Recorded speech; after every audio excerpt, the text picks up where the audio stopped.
Romans 10:1 says, Paul wrote in Romans 10:1, his heart's desire and prayer to God is for Israel to be saved. That's God's plan. God gave them the promised land. He gave them Canaan. But when Joshua led the 12 tribes into the promised land, they didn't conquer all of the land. They left some of those folks in there. And guess who some of those folks are? The Palestinians.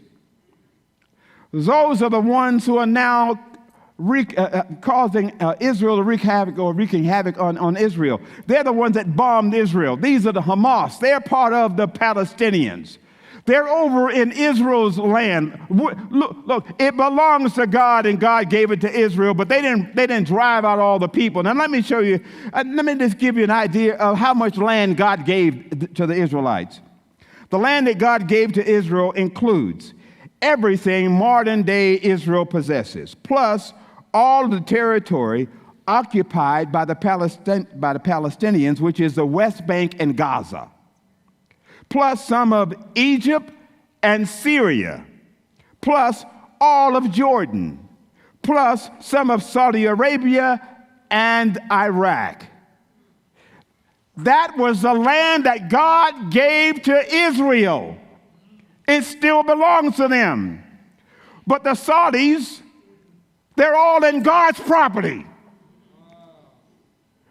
It belongs to Israel.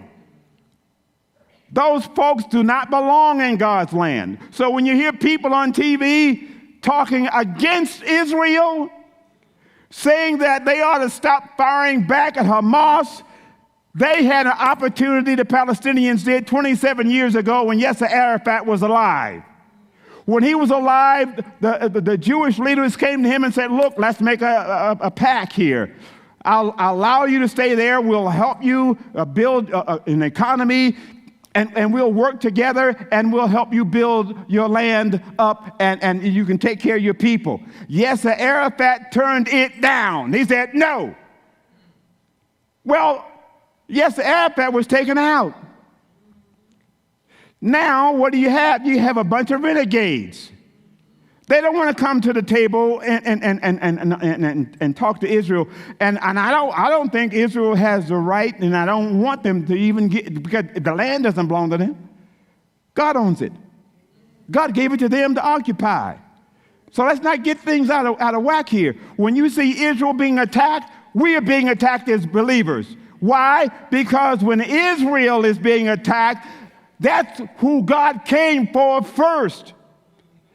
We are part of the nation. We're in this thing together. So don't ever separate Israel from us. We're all together. But God has a plan for Israel, but Jesus was a Jew. Don't ever forget that. He came to Israel first, and they rejected him. But as many as received him, to them he gave the right to become children of God, to those who believe in his name. So in light of the war in Israel, what does God want us to do? I'll tell you. Psalm 122:6. It says, pray for the peace of Jerusalem. We will prosper if we love them. That's what the Bible says. So what we're supposed to do now is be praying for the peace of Israel and Jerusalem.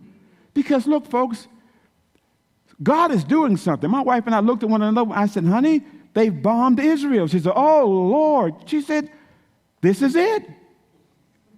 If you read Revelation, you know something is happening.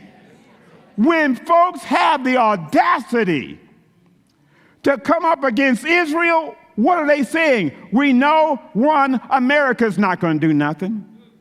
We know the Saudi Arabians are not going to do nothing. We know that none of the Muslim countries are going to do anything. I want you to pray for Jerusalem. And don't discount Israel. Because as Israel goes, you know something must be happening up in the heavenlies. Because if they're coming up against Israel, God has brought something in to come to fruition, because he has set a time when he's going to come back, and certain things will be happening so that he would be coming back. I'm just going to keep looking up in the air because I know my redemption is nigh.